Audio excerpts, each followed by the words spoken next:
সম্মানিত দর্শক মণ্ডলী, আজকে আপনাদেরকে আমি দেখাবো আমাদের সাবমার্সিবল মোটরের বোর্ডিংয়ে আমরা আজকে 1 হোলসের একটা মোটর ফিটিংস করে এবং ট্যাঙ্কি পর্যন্ত পাইপ ফিটিংস করে আপনাদেরকে আমরা দেখাবো। আমাদের সাবমার্সিবল মোটরটি খানিকের জন্য নষ্ট হয়ে গেছে, তাই আমরা খানিকের জন্য 1 হোলসের মোটর আমরা আজকে ফিটিংস করে ট্যাঙ্কি পর্যন্ত পাইপ ফিটিংস করব। তো আপনারা এখানে দেখতেছেন আমরা এখানে একটা কয়েল পাইপ নিয়েছি। এই কয়েল পাইপটার মুখে আমরা এখানে চেক বল লাগিয়ে দিয়েছি। চেক বল লাগার পর এখানে আমরা যে বোর্ডিংয়ে পাইপটা ঢুকানোর পর, কয়েল পাইপটি ঢুকানোর পর আমরা কিন্তু ভালো করে পুশ করতেছি। পুশ করে পানি ভিতরে ঢুকাচ্ছি পাইপের ভিতরে। যাতে আমাদের চেক বল আছে, পাইপের ভিতরে পানিটা ঢুকাতে হবে, আর পানি ঢুকলে পানিটা আটকে যাবে নিচে। তারপর এখানে আমরা একটা এলবো লাগিয়ে দিয়েছি মাথায়। লাগানোর পর এখন আমরা এখানে একটা পাইপ লাগিয়ে দিতেছি। পাইপের মাথায় কিন্তু আমরা এখানে একটা ইউনিয়ন লাগিয়ে দিয়েছি, আর ইউনিয়ন আর পাইপের মাঝখানে এখানে আমরা একটা কিন্তু চেক বল লাগিয়ে দিয়েছি। আপনারা দেখতেছেন এই চেক বলটি।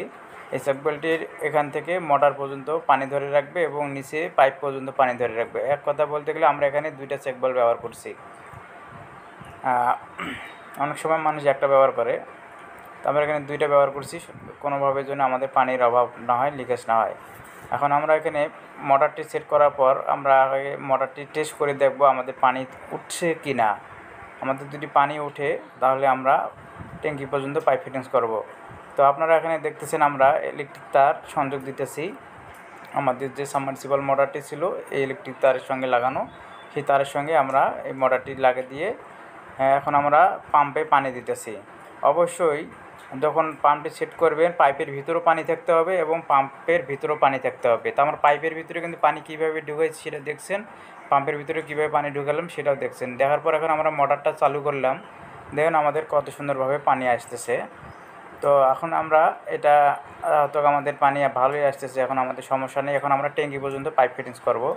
তো আপনারা এখানে দেখতেছেন এখানে আমরা ট্যাঙ্কি পর্যন্ত পাইপ ফিটিংস করার জন্য আমরা আমাদের যে পাইপটা ছিল এটা আমরা খুলে নিয়েছি। খুলে নিয়ে যে মাপ অনুযায়ী আমাদের যে পাইপটা লাগবে সেগুলো আমরা এখন লাগাচ্ছি। এক কথা পাইপ ফিটিংস করার ক্ষেত্রটা হলো যেখানে যে জায়গা এবং জায়গার ফিটিংস সিস্টেম অনুযায়ী পাইপ ফিটিংস করতে হয়। যাহাতো এখানে আমাদের এই যে ঢালাইটা দেখতেছেন, এই ঢালাইয়ের ভিতর দিক দিয়ে আমাদের ছাদের ট্যাঙ্কি লাইনে পাইপ চলে গেছে। সেক্ষেত্রে আমাদের এখানে যেভাবে ফিটিংস করলে আমাদের সুবিধা হবে সেটা আমরা করতেছি।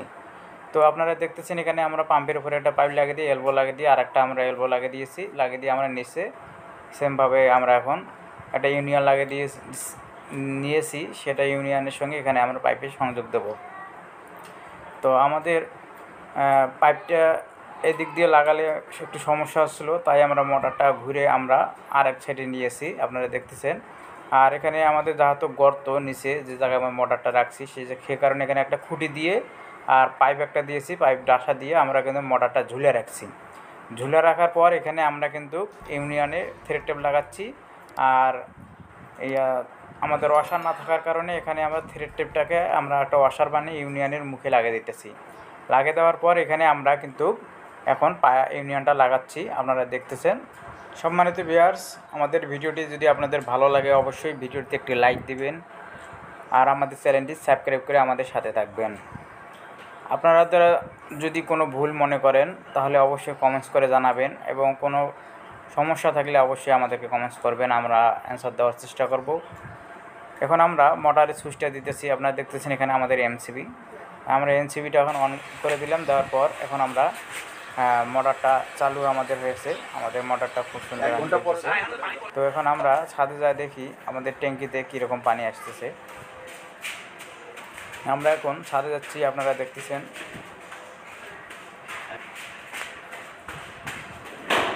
এই যে আমরা ছাদে চলে আসলাম। এই যে আমাদের এখানে ট্যাঙ্কি, এটা আর 2000 লিটার ট্যাঙ্কি আমাদের।